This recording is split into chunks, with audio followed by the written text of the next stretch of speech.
بسم اللہ الرحمن الرحیم۔ السلام علیکم ورحمۃ اللہ وبرکاتہ۔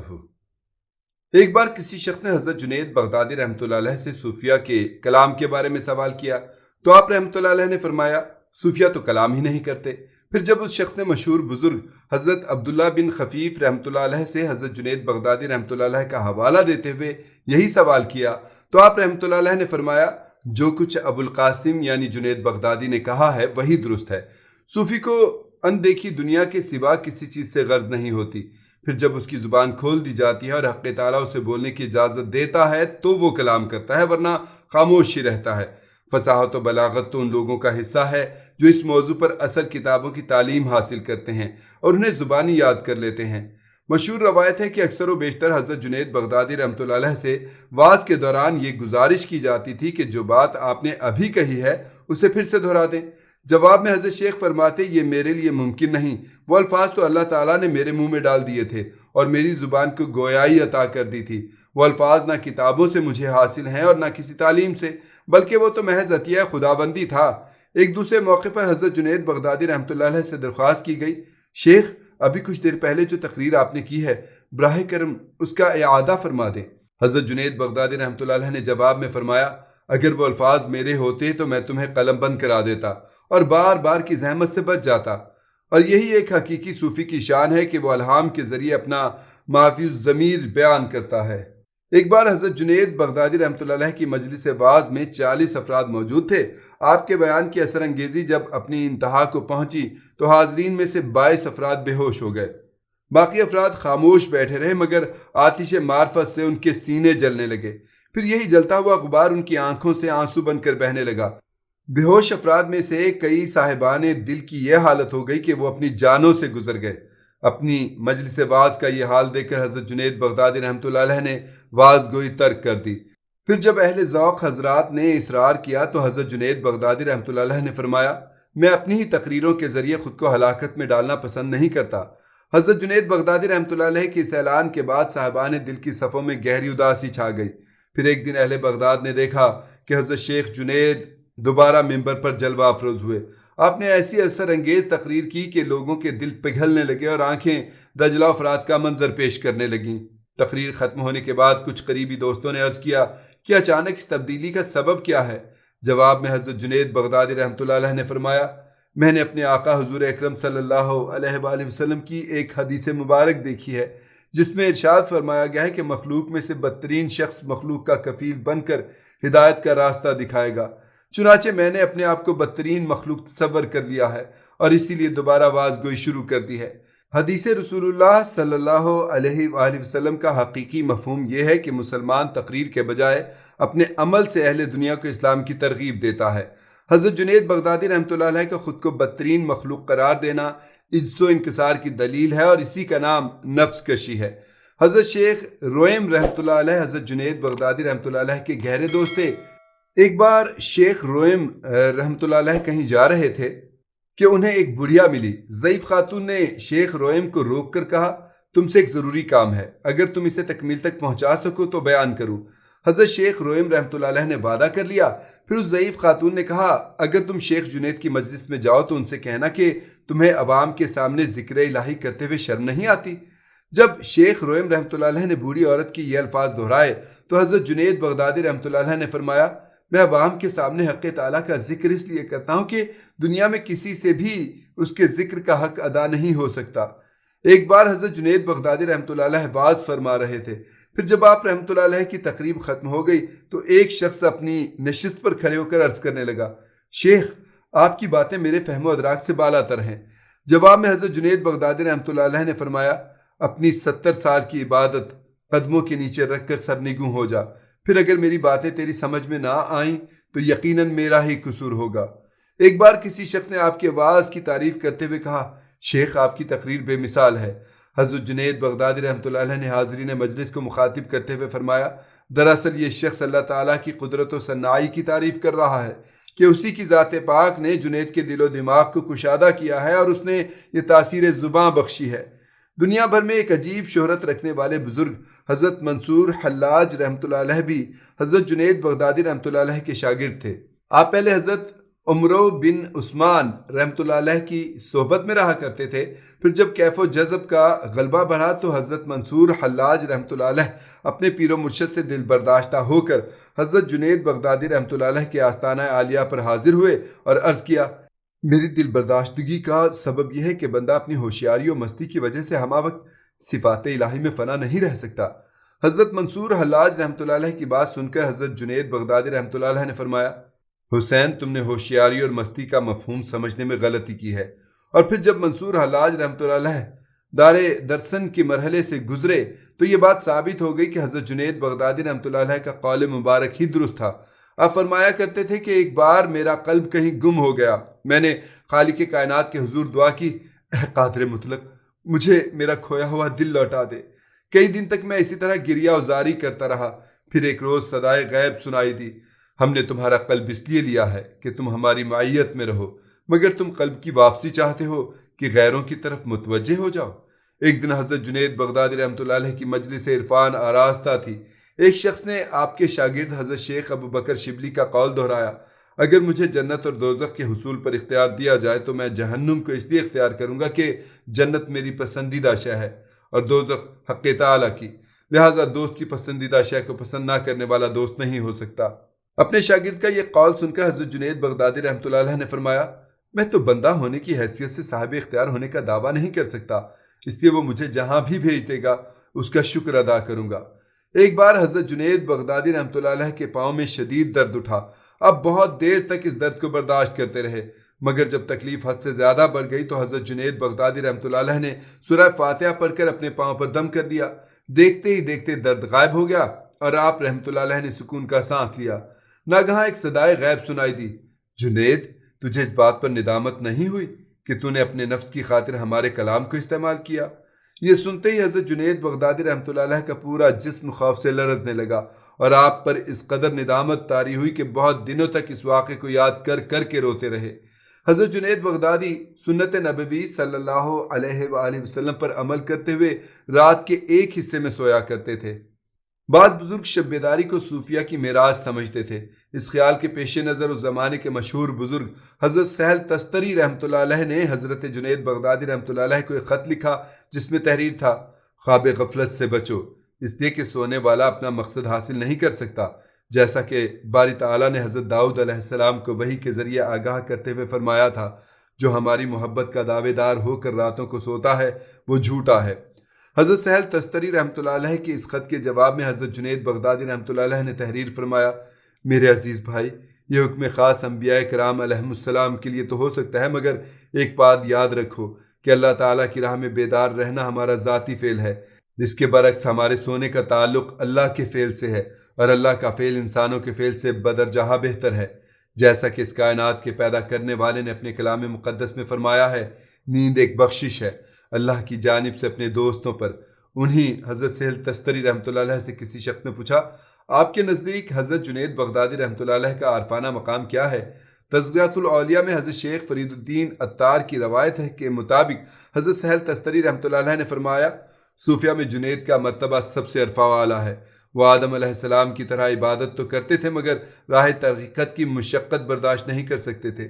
یہ روایت نقل کرتے ہوئے حضرت شیخ فرید الدین عطار رحمۃ اللہ علیہ فرماتے ہیں کہ حضرت سہل تستری رحمۃ اللہ علیہ کا یہ قول ایک ایسا راز ہے جو ہماری فہم سے بالاتر ہے۔ ہم بھی حضرت سہل تستری کے اس قول پر کوئی تبصرہ نہیں کر سکتے کہ خدا جانے ان کے نزدیک مشقت کا کیا مفہوم تھا۔ اور جہاں تک حضرت جنید بغدادی رحمۃ اللہ علیہ کی مشقت کا سوال ہے تو ایک دن کسی شخص نے آپ سے سوال کیا، شیخ آپ کو یہ بلند درجات کس طرح حاصل ہوئے؟ جواب میں حضرت جنید بغدادی رحمۃ اللہ علیہ نے فرمایا، میں 40 سال تک اپنے پیر و مرشد کے دروازے پر کھڑا رہا ہوں، تب کہیں جا کر اس چشم کرم نے مجھے سرفراز کیا۔ ایک دن برسر مجلس حضرت جنید بغدادی رحمۃ اللہ علیہ نے فرمایا، مومنین ذات واحد کی طرح ہیں، مسلمانوں کے گناہ دیکھ کر مجھے اس لیے اذیت پہنچتی ہے کہ میں لوگوں کو اپنے ہی آزاد تصور کرتا ہوں۔ اسی وجہ سے حضور اکرم صلی اللہ علیہ وآلہ وسلم فرماتے تھے، جتنی اذیت مجھے پہنچی ہے اتنی اذیت کسی دوسرے نبی یا رسول کو نہیں پہنچی۔ اس کے بعد حضرت جنید بغدادی رحمۃ اللہ علیہ نے فرمایا، میں ایک عرصہ دراز تک ان معصیت کاروں کی حالت زار پر نوحہ خواں رہا، لیکن اب مجھے نہ اپنی خبر ہے نہ زمین و آسمان کی۔ اپنے دکھ میں تو ہر آنکھ نم ہوتی ہے، مگر دوسرے کے غم میں آنسو بہانا دنیا کی سب سے بڑی مشقت اور سب سے مشکل کام ہے۔ تمام انبیاء کرام میں سرور کونین صلی اللہ علیہ وآلہ وسلم کی ایک خاص شان کریمانہ تھی کہ آپ اپنی امت کے غم میں ہر وقت بے قرار و مضطرب رہتے تھے۔ اس لیے جو صوفی اپنے سینے میں سرکار دو عالم صلی اللہ علیہ وآلہ وسلم کی امت کا درد رکھتا ہے اور اس درد کی خلیج سے ہر وقت بے چین رہتا ہے، وہی سب سے بڑا جانباز ہے۔ اور اس میں کوئی شک نہیں کہ حضرت جنید بغدادی رحمۃ اللہ علیہ اسلام کے جانبازوں میں نمایاں حیثیت رکھتے ہیں۔ حضرت جنید بغدادی رحمۃ اللہ علیہ اپنی مجادات یعنی دعاؤں کا آغاز اس طرح کیا کرتے تھے: اے اللہ، روز محشر مجھے اندھا کر کے اٹھانا کہ جسے تیرا دیدار نصیب نہ ہو اس کا نابینا رہنا ہی بہتر ہے۔ آپ کے اس قول مبارک میں بڑی گہرائی ہے۔ ایک طرف اپنے گناہوں کا اعتراف بھی ہے اور دوسری طرف عشق خداوندی کی سرشاری بھی۔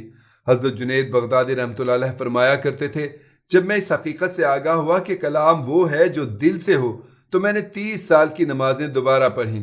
اس کے بعد 30 سال تک یہ التزام کیا کہ جس وقت بھی نماز میں دنیا کا خیال آ جاتا تو اس نماز کو دوبارہ ادا کرتا، اور اگر آخرت کا تصور آ جاتا تو سجدہ سہو کرتا۔ پھر 198 ہجری میں اسلام کا یہ جانباز تھک کر بستر علالت پر دراز ہو گیا۔ خدمتگاروں اور مریدوں نے سمجھا کہ کوئی عام سی بیماری ہے، جلد ہی گزر جائے گی، مگر وہ مرض الموت تھا۔ حضرت جنید بغدادی رحمۃ اللہ علیہ سفر آخرت پر روانہ ہونے والے تھے، اس لیے ضعف و ناتوانی لحظہ بہ لحظہ بڑھتی جا رہی تھی۔ ایک دن آپ کے شاگرد خاص اور خلیفہ حضرت شیخ ابو محمد جریری رحمۃ اللہ علیہ نے حاضر خدمت ہو کر عرض کیا: سیدی، آپ کچھ فرمانا چاہتے ہیں؟ حضرت جنید بغدادی رحمۃ اللہ علیہ نے اپنے مرید خاص کی طرف دیکھا اور نہایت پرسکون لہجے میں فرمایا: بس اس قدر کہ جب میں مر جاؤں تو مجھے غسل دے کر میری نماز جنازہ پڑھا دینا۔ یہ پہلی اور آخری خواہش تھی جس کا آپ رحمۃ اللہ علیہ نے دنیا والوں کے سامنے اظہار کیا۔ پیر و مرشد کی زبان مبارک سے یہ الفاظ سن کر شیخ ابو محمد جریری اور دوسرے خدمتگار جو قریب ہی کھڑے تھے مضطرب ہو کر رونے لگے۔ حضرت شیخ جنید بغدادی رحمۃ اللہ علیہ نے فرمایا: رونے کا وقت نہیں ہے، ایک اور بات یاد آ گئی، غور سے سنو۔ شیخ ابو محمد جریری رحمۃ اللہ علیہ نے بمشکل عرض کیا: سیدی، آپ کے خادم گوش پر آواز ہیں۔ حضرت جنید بغدادی رحمۃ اللہ علیہ نے فرمایا: میرے دوستوں کے لیے دعوت ولیمہ کا سامان تیار رکھنا تاکہ جیسے ہی لوگ مجھے دفن کر کے آئیں انہیں کھانا کھلا دیا جائے۔ اپنی موت کو شادی سے تعبیر کرنا یہ حضرت جنید بغدادی رحمۃ اللہ علیہ جیسے مرد جانباز ہی کا حوصلہ تھا۔ یہ سن کر حضرت شیخ ابو محمد جریری رحمۃ اللہ علیہ پر ایسی رقت طاری ہوئی کہ بہت دیر تک ایک لفظ بھی زبان سے ادا نہ کر سکے۔ پھر بڑی ہی دشواری کے ساتھ ہچکیوں کے دوران کہا: خدا کی قسم، اگر یہ آنکھیں بند ہو گئیں تو پھر کبھی ہم دو آدمی ایک جگہ جمع نہیں ہو سکیں گے۔ اور پھر ایسا ہی ہوا۔ مشائخ اور صوفیاء کی صحبتوں کا مرکز آپ ہی کی ذات گرامی تھی۔ آپ رحمۃ اللہ علیہ کے رخصت ہوتے ہی اہل ذوق کا ہجوم بکھر گیا۔ حضرت شیخ ابو جعفر فرغائی کہا کرتے تھے کہ اس ذات لازوال کی قسم ایسا ہی ہوا جیسا کہ جریری رحمۃ اللہ علیہ نے کہا تھا۔ درویشوں کے مجمع میں ساری برکتیں شیخ جنید رحمۃ اللہ علیہ ہی کے دم سے تھیں۔ آخری وقت میں حضرت شیخ ابن عطار رحمۃ اللہ علیہ عیادت کے لیے حاضر ہوئے اور بستر کے قریب کھڑے ہو کر سلام عرض کیا۔ حضرت جنید بغدادی رحمۃ اللہ علیہ خاموش رہے، پھر کچھ دیر کے بعد آہستہ سے سلام کا جواب دیا اور معذرت کرتے ہوئے فرمایا: میری طرف سے اس تاخیر کو معاف کیجیے گا، میں ایک بہت ضروری کام میں مشغول تھا۔ اس سے فارغ ہوا تو آپ کی طرف توجہ کر سکا۔ آخر ساعت فراق آن پہنچی۔ وہ جمعۃ المبارک کا دن تھا۔ شیخ ابو عمر جریری اور دوسرے خدمتگار جمع تھے۔ آپ رحمۃ اللہ علیہ نے ان حضرات کو مخاطب کرتے ہوئے فرمایا: میری تمام تحریریں اور سارا کلام میرے ساتھ قبر میں دفن کر دیا جائے۔ شیخ ابو محمد جریری رحمۃ اللہ علیہ نے سبب پوچھا تو ایک ایک لفظ پر زور دیتے ہوئے فرمایا: جب دنیا میں میرے آقا حضور اکرم صلی اللہ علیہ وآلہ وسلم کا علم موجود ہے تو پھر میں یہ پسند نہیں کرتا کہ اپنے بعد کوئی ایسی چیز چھوڑ جاؤں جو میری جانب منسوب ہو۔ وصیت کے مطابق آپ کی بیشتر تحریریں دفن کر دی گئیں، مگر کچھ مخطوطات باقی رہ گئے۔ شاید اس کی وجہ یہ ہو کہ جن لوگوں تک آپ کی وصیت نہیں پہنچ سکی تھی انہوں نے آپ رحمۃ اللہ علیہ کی تحریروں کو محفوظ رکھا ہو۔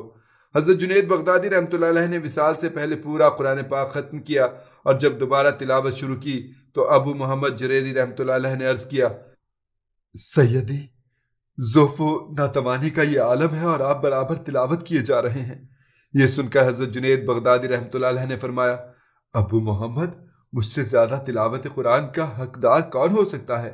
تم دیکھتے نہیں کہ حق تعالیٰ میرے صحیفہ عمر کو لپیٹ رہا ہے؟ اس عالم میں انسان جو کچھ کر سکے اسے کر لینا چاہیے۔